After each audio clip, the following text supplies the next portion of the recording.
கோவை மாவட்ட தெற்கு வட்டாட்சியர் அலுவலகம் அருகில் தமிழக வெற்றிக் கழகம் சார்பில் மாவட்ட செயலாளர் சம்பத் தலைமையில் தமிழகத்தில் ஜாதிவாரி கணக்கெடுப்பு நடத்த கோரியும் தினந்தோறும் நடக்கும் பாலியல் வன்கொடுமை மற்றும் சட்டம் ஒழுங்கு சீர்கேட்டை கண்டித்தும் ஆர்ப்பாட்டம் நடைபெற்றது. இந்த ஆர்ப்பாட்டத்தை தொடர்ந்து செய்தியாளர்களை சந்தித்த சம்பத், சமூக நீதி கோட்பாடு அனைத்து மக்களுக்கும் சென்றடைய வேண்டும் என்றால் சாதிவாரி கணக்கெடுப்பு நடத்த வேண்டும் என வலியுறுத்தினார்.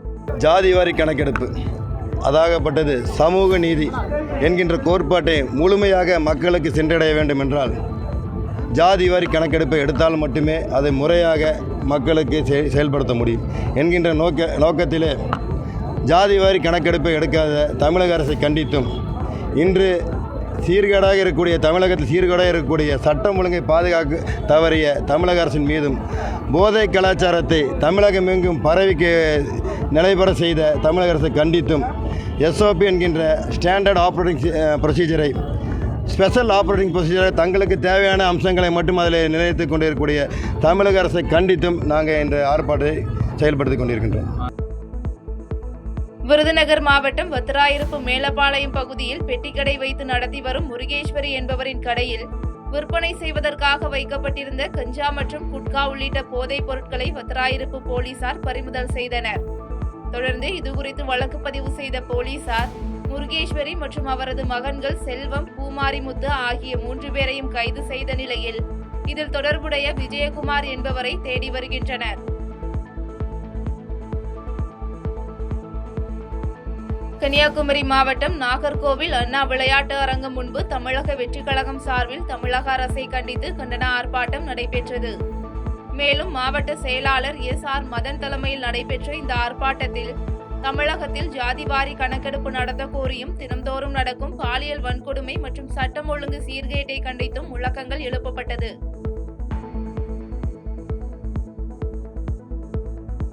சேலம் மாவட்டம் ஓமலூர் சுங்கச்சாவடி அருகே தேசிய நெடுஞ்சாலையில் புதிதாக திறக்கப்பட்ட மதுபான கடையை அகற்ற வலியுறுத்தி பாமக MLA அருள் தலைமையில் பூட்டு போடும் போராட்டமும், அதைத் தொடர்ந்து நாம் தமிழர் கட்சி சார்பில் போராட்டமும் நடைபெற்றது. இந்நிலையில் மக்களின் பாதுகாப்பு மற்றும் எதிர்ப்பை ஏற்று சம்பந்தப்பட்ட மதுக்கடையை நிரந்தரமாக மூடுவதாகவும் வேறு இடத்திற்கு மாற்றி அமைப்பதாகவும் அதிகாரிகள் உறுதியளித்தனர். திருவண்ணாமலை மாவட்டம் மங்கலம் ஸ்ரீ போர்மன்ன லிங்கேஸ்வரர் கோயிலுக்கு உட்பட்ட பகுதியில் இந்து சமய அறநிலையத்துறை நிதி ஒதுக்கீட்டில் சுமார் 3 கோடி ரூபாய் மதிப்பீட்டில் கட்டப்பட்ட இளைப்பார் மண்டபத்தை சட்டப்பேரவை துணை சபாநாயகர் கு. பிச்சாண்டி மக்கள் பயன்பாட்டிற்கு திறந்து வைத்தார். இந்த நிகழ்ச்சியில் அறங்காவல் குழு தலைவர் மணி, உதவி ஆணையர் சண்முகசுந்தரம், ஒன்றிய செயலாளர் அண்ணாமலை மற்றும் முன்னாள் மாவட்ட கவுன்சிலர் சகாதேவன் உட்பட கட்சி நிர்வாகிகள் ஏராளமானோர் கலந்து கொண்டனர். மயிலாடுதுறை மாவட்டம் குத்தாலம் ஆதிசங்கரர் பேரவையின் வெள்ளி விழா பேரவையின் தலைவர் ஜே. ஞானசம்பந்தன் தலைமையில் நடைபெற்றது. இந்த வெள்ளி விழாவில் சிறப்பு அழைப்பாளராக தருமபுரம் ஆதீனம் ஸ்ரீலஜி மாசிலாமணி தேசிய ஞானசம்பந்த பரமாச்சாரிய சுவாமிகள் கலந்து கொண்டு வெள்ளி விழா மலரை வெளியிட செங்கோல் ஆதீனம் ஸ்ரீலஜி சிவபிரகாச தேசிய சத்தியஞான பரமாச்சாரிய சுவாமிகள் பெற்றுக்கொண்டார்.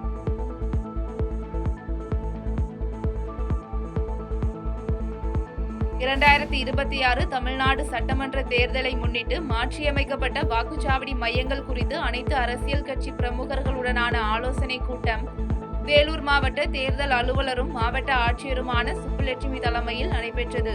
கூட்டத்தில் பேசிய மாவட்ட ஆட்சியர் சுப்புலட்சுமி, 1200க்கும் மேற்பட்ட வாக்காளர்கள் இருக்கும் ஒவ்வொரு வாக்குச்சாவடி மையத்திற்கும் துணை வாக்குச்சாவடி மையம் அமைக்க இந்திய தேர்தல் ஆணைய வழிகாட்டு நெறிமுறைகளில் தெரிவிக்கப்பட்டுள்ளதாக தெரிவித்தார். நெல்லை மாநகராட்சி மாமன்ற கூட்டத்தில் தாமிரபரணி நதியை பாதுகாக்க 56 கோடி ரூபாய் மதிப்பீட்டில் அமைய உள்ள புதிய திட்டம் தொடர்பான விளக்கத்தை மாநகராட்சி கண்காணிப்பு பொறியாளர் கண்ணன் வெளியிட்டார். அப்போது தாமிரபரணி நதியை பாதுகாக்கும் வகையில் அதிநவீன தொழில்நுட்ப வசதிகளுடன் கூடிய புதிய திட்டம் தயாராகி வருவதாக தெரிவித்த அவர், செயற்கைக்கோள் தொழில்நுட்பத்தை பயன்படுத்தி அதிநவீன தொழில்நுட்ப வசதிகளுடன் புதிய திட்டம் விரைவில் அமலாக இருப்பதாக தெரிவித்தார். விருதுநகர் மாவட்டம் ராஜபாளையம் வடக்கு மலையடிப்பட்டியைச் சேர்ந்த மாரியப்பன் என்பவர் தனது நண்பர்களுடன் மது அருந்திக் கொண்டிருந்த போது ஏற்பட்ட தகராறில் சக நண்பர்களால் அடித்து கொலை செய்யப்பட்ட சம்பவம் அப்பகுதியில் பரபரப்பை ஏற்படுத்தியுள்ளது. குறித்த தகவலின் பேரில் சம்பவ இடத்திற்கு வந்த போலீசார் மாரியப்பனின் உடலை கைப்பற்றி பிரேத பரிசோதனைக்காக மருத்துவமனைக்கு அனுப்பி வைத்த பின்னர் குற்றவாளிகளை தேடி வருகின்றனர். புதுக்கோட்டை மாவட்ட ஆட்சியர் அலுவலகத்தில் மாவட்ட ஆட்சியர் அருணா தலைமையில் அனைத்து எரிவாயு சிலிண்டர் விநியோக நிறுவனங்களுடனான அவசர ஆலோசனை கூட்டம் நடைபெற்றது. இந்த கூட்டத்தில் முன்னுரிமை அடிப்படையில் வீடுகளுக்கான கேஸ் விநியோகம் முறைப்படுத்தப்பட்டுள்ளது என்றும் பொதுமக்கள் அச்சம் கொள்ள தேவையில்லை என்றும் தெரிவித்த மாவட்ட ஆட்சியர் அருணா, புதுக்கோட்டை மாவட்டத்தில் தேவையான அளவு கேஸ் சிலிண்டர்கள் கையிருப்பு உள்ளது என தகவல் தெரிவித்தார். திண்டுக்கல் மாவட்டம் கொடைக்கானலில் உள்ள CSI தேவாலயத்தின் நிலத்தை ஆக்கிரமிப்பு செய்து அருட்பணியாளர்களுக்கு கொலை மிரட்டல் விடுக்கும் நபர்கள் மீதும் அவர்களுக்கு ஆதரவாக செயல்படும் காவல்துறையினர் மீதும் நடவடிக்கை எடுக்க வலியுறுத்தி மாவட்ட காவல்துறை கண்காணிப்பாளரிடம் மனு அளிக்கப்பட்டது. மேலும் ஆக்கிரமிப்பாளர்களுக்கு ஆதரவாக தொடர்ந்து செயல்பட்டு வரும் விடுதலை சிறுத்தைகள் கட்சி பிரமுகர்கள் மீது நடவடிக்கை எடுக்க வலியுறுத்தியும் மனுவில் குறிப்பிடப்பட்டது. இந்த சொத்துக்காக எத்தனையோ பேர் எங்கள்கிட்ட அச்சுறுத்தல் கொலை மிரட்டல் விட்டுக்கிட்டே இருக்கிறாங்க. கடந்த 7ஆம் தேதி விடுதலை சிறுத்தை கட்சியை சார்ந்த அந்த கொடி பொருத்திய காரில் அதனுடைய வக்கீல் என்று சொல்லி என்னோடு சேர்ந்திருக்கின்ற 4 பாதிரியார்களை மிரட்டி எங்களுடைய துணைவியார், அதனால தான் கூட வந்திருக்கிறாங்க, துணைவியாரையும் கூப்பிட்டு 3 நாளில் கடத்திடுவோம், பத்திரமா பார்த்துக்க அப்படின்னு சொல்லி மிரட்டிட்டு போனதுனால தான் இன்றைக்கி நாங்கள் அவசரமாக இந்த இடத்துக்கு வந்திருக்கிறோம். அது கிட்டத்தட்ட 100 ஆண்டுகளுக்கு மேலாக மிஷினரிகளால் கொடுக்கப்பட்ட சொத்து. கடந்த 1969 தென்னிந்திய திருச்சபைக்கு உட்பட்ட சொத்து என்பதற்கான அரசு ஆவணங்கள் முறையாக நாங்கள் வைத்திருக்கின்றோம். கடலூர் மாவட்டம் கிள்ளை பகுதியில் மீனவ கிராம மக்கள் பயன்படுத்தி வந்த வனத்துறைக்கு சொந்தமான நிலத்தில் ஆராய்ச்சி மையம் அமைப்பதற்காக வேலி அமைத்து போக்குவரத்துக்கு தடை ஏற்படுத்த உள்ளதாக கூறி அப்பகுதி மக்கள் கண்டன ஆர்ப்பாட்டத்தில் ஈடுபட்டனர்.